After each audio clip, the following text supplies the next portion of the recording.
Assalamualaikum warahmatullahi wabarakatuh. Selamat pagi anak-anak. Gimana kabarnya hari ini? Alhamdulillah sehat semua ya. Oke, sebelum kita memulai kegiatan pada pagi hari ini, alangkah baiknya kita berdoa terlebih dahulu ya. Silahkan satu anak untuk memimpin doa. Ya, silahkan. Amin.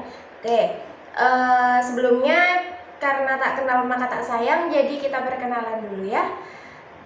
Perkenalkan, nama saya Eli Aulia, bisa dipanggil Bu Eli. Oke, di sini Ibu ngajar mata pelajaran matematika di kelas 7A. Oke, selama 1 semester. Ibu harap kita bisa bekerja sama ya selama 1 semester ke depan. Oke, terima kasih. Oke, sebelumnya Ibu mau absen dulu ya. Apa ada yang izin? Atau ada yang sakit? Oke, Ibu absen dulu ya. Untuk nama-nama yang Ibu panggil, bisa angkat tangan dan bilang hadir ya. Oke, untuk yang pertama Anissa, Risma, Delisa, Anggun, Riko, Ahmad. Oke, sudah. Ada nama-nama yang belum Ibu panggil? Sudah semua ya? Alhamdulillah semuanya hadir, ada 23 peserta didik. Oke. Baik, sebelum pembelajaran dimulai, alangkah baiknya kita persiapkan dulu untuk alat-alat tulisnya, kayak buku, pulpen, penggaris, penghapus, atau alat-alat yang dibutuhkan. Silahkan. Dan untuk barang-barang yang tidak diperlukan bisa disimpan dulu ke dalam tas ya. Oke, silahkan. Ibu tunggu selama 2 menit. Oke, sudah ya. Sekarang kira-kira ada yang tahu kita mau mempelajari materi apa? Ada yang sudah belajar tadi malam atau sekedar buka-buka buku gitu? Kita mau belajar materi apa? Ayo, ada yang belum belajar? Ibu harap semuanya sudah belajar materi yang akan dipelajari ya. Jadi nanti kalau pertemuan selanjutnya anak-anak bisa tahu, oh kita besok mau belajar ini, kita mau belajar itu gitu ya. Anak-anak, apa ada yang sudah tahu mengenai aritmatika sosial? Kira-kira apa sih itu aritmatika sosial? Iya, aritmatika sosial itu merupakan ilmu matematika yang mempelajari transaksi ekonomi. Contohnya seperti jual beli, ada juga transaksi perbankan, itu juga termasuk aritmatika sosial. Nah, kalau yang sering kita jumpai pada kegiatan sehari-hari itu ada transaksi jual beli. Jual beli seperti yang ada di pasar, toko, warung, yang seperti yang kita jumpai di hari-hari biasa. Kebanyakan kan kalau transaksi jual beli itu adanya di pasar ya, tapi tidak menutup kemungkinan di tetangga-tetangga kita pasti ada yang punya warung, jadi kita beli ke warung, nanti akan terjadi proses transaksi jual beli gitu ya. Nah anak-anak, dalam proses transaksi jual beli itu ada yang namanya harga pembelian dan harga penjualan. Kira-kira ada yang sudah tahu apa itu harga pembelian, apa itu harga penjualan? Ada yang sudah tahu?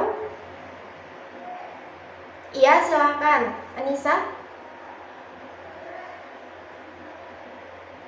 Iya, harga pembelian merupakan harga yang kita beli. Jadi, ya mudahnya seperti itu ya. Harga pembelian merupakan nilai dari barang atau jasa yang kita beli gitu. Jadi bisa kita sebut sebagai modal gitu. Kalau misalkan kita mau beli, contohnya kita mau beli buku seharga 100.000. Nah, berarti itu harga belinya 100.000 karena kita mendapatkan barang tersebut seharga 100.000. Itu namanya harga pembelian. Kemudian untuk harga penjualan, ada yang sudah tahu? Iya, harga penjualan merupakan harga yang atau nilai dari barang atau jasa yang kita jual kepada orang lain. Itu merupakan harga penjualan.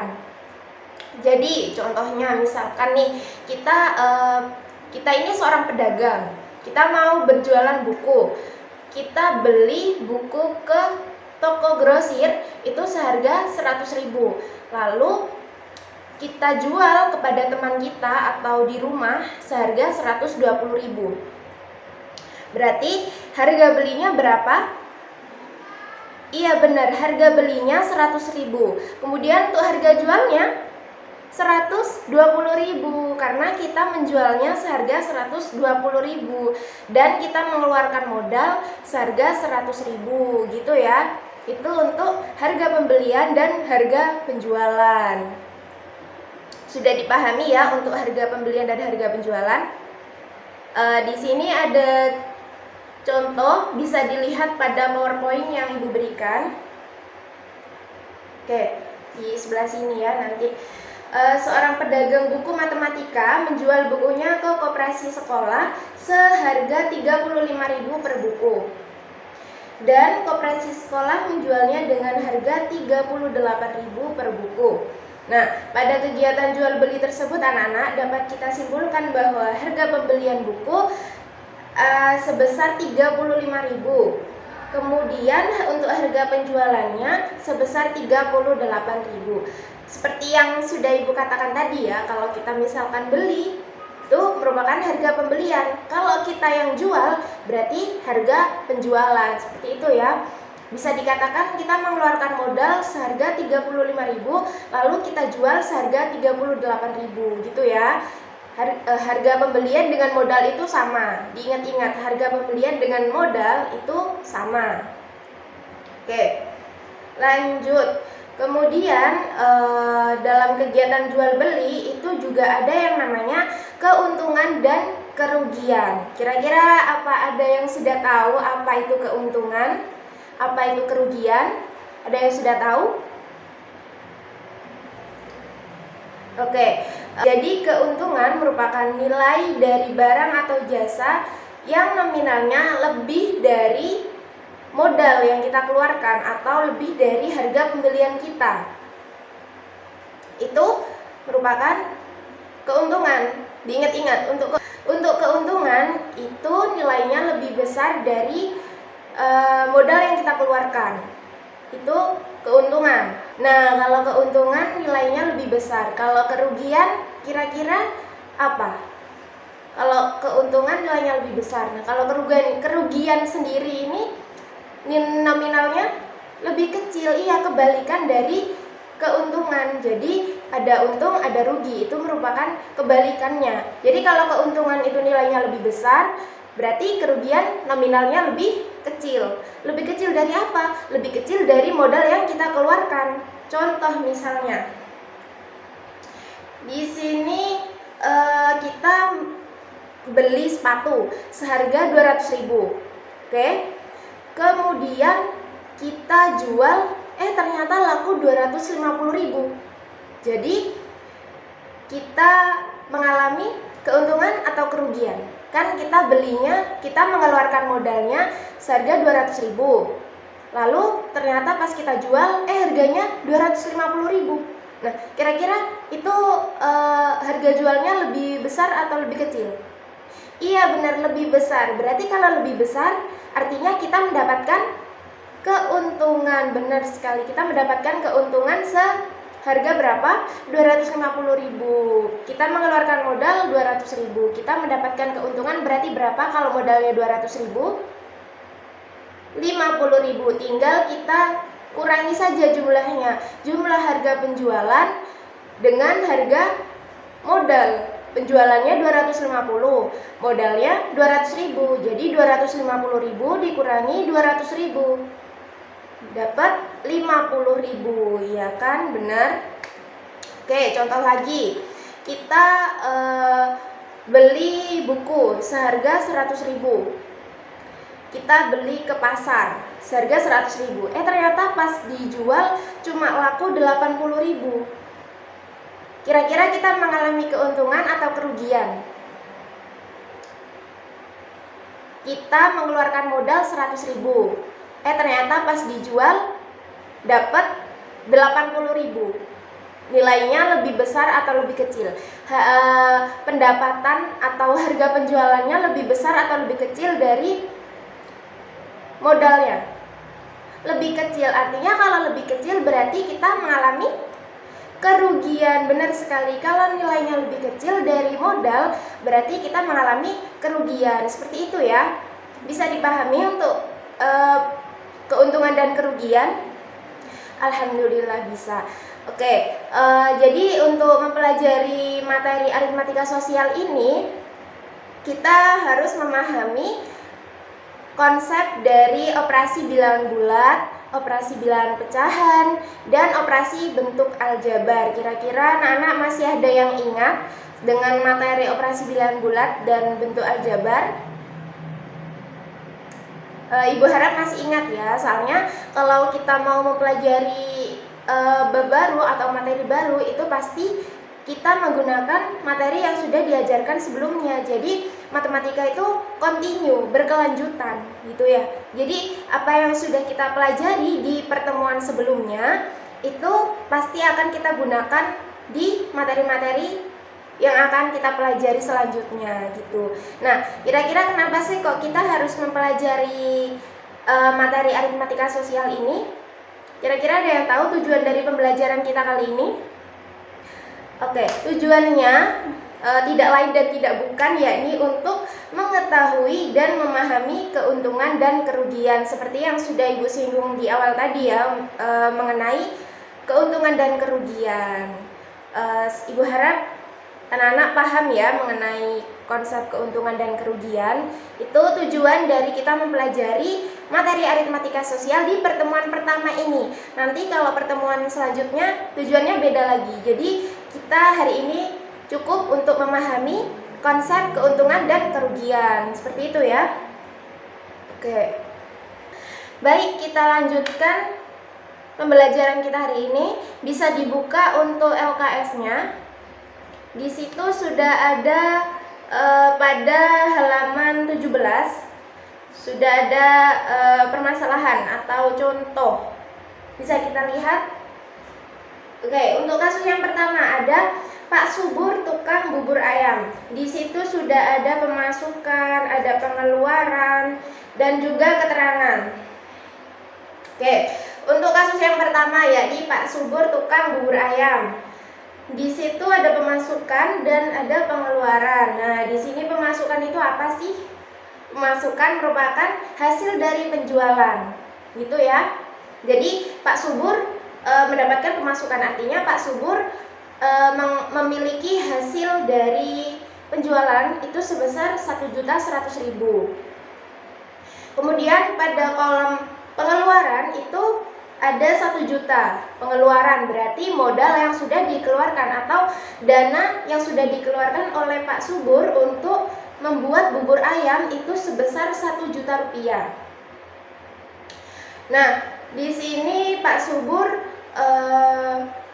membuat bubur ayam dengan modal 1 juta. Mohon maaf, Pak Subur mengeluarkan dana untuk membuat bubur ayam sebesar 1 juta rupiah. Ternyata waktu dijual Pak Subur mendapatkan uang sebesar 1.100.000 dari hasil berjualannya tadi. Nah, kira-kira Pak Subur mendapatkan keuntungan atau kerugian? Iya, benar sekali, Pak Subur mengalami keuntungan. Kenapa? Karena itu bisa kita lihat pada kolom M-K. M itu pemasukan atau hasil penjualan. Kemudian untuk K itu pengeluaran atau modal yang sudah kita keluarkan. M-K. Jadi 1.100.000 dikurangi 1 juta. Hasilnya 100.000. Nah, kalau tadi kan sudah Ibu singgung ya di awal. Kalau misalkan nih hasil penjualan itu nominalnya lebih besar daripada modal yang kita keluarkan, artinya kita akan mengalami keuntungan. Betul sekali. Nah, di situ berarti kira-kira keuntungan dari Pak Subur berapa? 100.000. Pintar sekali. Pak Subur mengalami keuntungan sebesar 100.000 karena nominalnya lebih dari dana yang sudah dikeluarkan atau nominalnya lebih besar daripada modal gitu ya. Kemudian untuk kasus yang kedua ini, Pak Soso tukang bakso. Pak Soso ini mengeluarkan modal sebesar 800.000. Nah, tapi ketika proses penjualan ternyata Pak Soso ini cuma mendapatkan uang sebesar 720.000 dari hasil penjualan. Nah, kira-kira Pak Soso ini mengalami keuntungan atau sebaliknya yaitu kerugian? Gimana? Tadi sudah Ibu jelaskan di awal bahwa kalau misalkan hasil penjualannya lebih kecil, maka artinya mengalami kerugian. Berarti Pak Soso mengalami kerugian. Nah, nanti pasti ditanyakan berapa sih kerugian dari Pak Soso? Nah, cara untuk mengetahui berapa besar kerugiannya bisa kita hitung dengan rumus M-K. M-nya pemasukan atau hasil penjualan, kemudian untuk K itu pengeluaran atau modal yang kita keluarkan. Jadi langsung saja kita kurangi 720.000 dikurangi 800.000. Hasilnya berapa? Min 80.000. Kalau hasilnya minus berarti artinya kerugian, mengalami kerugian. Kalau nominalnya lebih kecil daripada modal artinya mengalami kerugian, seperti itu ya. Oke, kemudian untuk kasus yang ketiga ada Pak Bambang tukang soto. Pak Bambang ini mengeluarkan modal sebesar 700.000. Tapi ketika berjualan, ternyata dapat uang 700.000. Nah, kira-kira Pak Bambang ini mengalami keuntungan atau sebaliknya kerugian? Tidak mengalami keduanya atau yang bisa kita namakan impas. Ini namanya impas. Impas itu tidak untung dan juga tidak rugi. Artinya balik modal. Tadi kan Pak Bambang ini mengeluarkan dana sebesar 700.000. Ternyata dananya kembali 700.000. Berarti artinya tidak mengalami kerugian atau keuntungan kan? Kalau untung uangnya nambah, kalau rugi uangnya berkurang. Tapi untuk Pak Bambang ini uangnya tidak nambah dan juga tidak berkurang. Artinya Pak Bambang impas dari hasil penjualannya itu impas ya, balik modal. Seperti itu. Baik, lanjut di sini Ibu akan berikan satu contoh soal. Untuk yang pertama, Vina menjual tas dengan harga 230.000. Nah, dari penjualan tersebut, Vina mendapatkan keuntungan sebesar 30.000 rupiah. Berapakah harga pembelian tas Vina? Di sini Vina menjual tas. Harganya 230.000. Nah, dari harga 230.000 itu Vina ternyata mendapatkan keuntungan sebesar 30.000. Nah, yang ditanyakan berapa harga pembelian dari tas Vina? Harga pembeliannya ya, harga modal berarti kan ya? Harga modal dari pembelian tas Vina. Oke, untuk menjawab soal kita tulis dulu apa saja yang diketahui. Yang diketahui itu ada harga penjualan berapa? 230.000. Kemudian yang diketahui ada apa aja? Ada keuntungan yang didapatkan oleh Vina yaitu sebesar 30.000. Oke, karena sudah kita tulis semua apa yang sudah kita ketahui, jadi sekarang kita tinggal tulis apa yang ditanya yaitu harga beli atau disingkat dengan HB.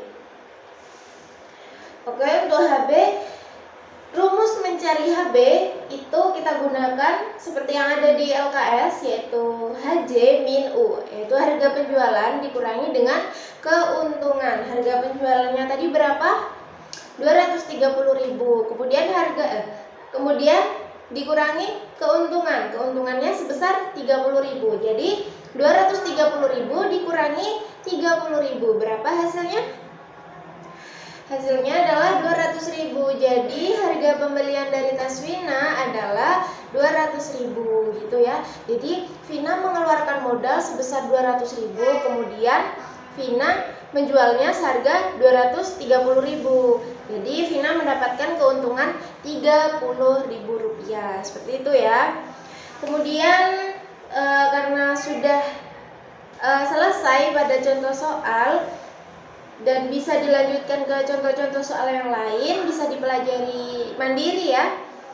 Sekarang kita lanjut ke tugas penugasan soal-soal di halaman 19, dibuka pada LKS yang sudah Ibu bagikan. Itu sudah ada 4 soal latihan, bisa digunakan untuk belajar ya, bisa digunakan untuk latihan ketika nanti di rumah, boleh dikerjakan. Kemudian nanti dikumpulkan ya pertemuan yang akan datang. Jadi ini digunakan sebagai pekerjaan rumah, digunakan sebagai bahan belajar aja ya. Tapi nanti tetap dikumpulkan gitu ya. Dikumpulkannya kapan? Pada pertemuan selanjutnya, oke? Gitu ya anak-anak. Baik, jadi kesimpulan kita pada pembelajaran hari ini yaitu apa aja? Ya, jadi kita hari ini belajar mengenai aritmatika sosial, yaitu mengenai keuntungan dan kerugian. Tadi aritmatika sosial pada kehidupan sehari-hari itu apa aja? Contohnya, salah satu contohnya yaitu jual beli. Nah, pada kegiatan jual beli itu ada yang namanya harga pembelian dan harga penjualan. Harga pembelian tadi apa? Iya, nominal yang kita keluarkan atau yang kita keluarkan untuk mendapatkan suatu barang. Kemudian untuk harga jualnya, harga jual merupakan harga yang kita berikan untuk kita jualkan barang kepada orang lain. Kemudian ada apa lagi tadi? Ada keuntungan, kerugian, dan juga impas. Keuntungan itu apa? Iya, keuntungan merupakan nilai dari barang atau jasa yang nilainya lebih besar daripada harga modal atau harga yang sudah kita keluarkan. Lalu untuk kerugian, kebalikan dari keuntungan atau nilai dari barang atau jasa yang kita dapatkan. Nominalnya lebih kecil dari modal yang kita keluarkan. Kemudian untuk impas, itu artinya balik modal, tidak untung ataupun tidak mengalami kerugian. Jadi uangnya tetap balik modal. Seperti contoh yang tadi Pak Bambang itu ya, yang berjualan bakso, berjualan soto ya, mengeluarkan modal 700.000 dan kembali 700.000 itu ya. Oke, sekian pembelajaran kita pada hari ini. Kurang lebihnya mohon maaf. Kita akhiri ya. Jangan lupa belajar di rumah, tetap semangat. Untuk latihan-latihannya dikerjakan ya. Nanti kita belajar bab selanjutnya, yakni presentase penjualan, presentase harga penjualan dan harga pembelian. Oke? Ada yang mau ditanyakan atau mau disampaikan sebelum Ibu tutup? Tidak ada? Baik, kalau seperti itu Ibu akhiri ya. Selamat belajar dan tetap semangat. Saya akhiri. Wassalamualaikum warahmatullahi wabarakatuh.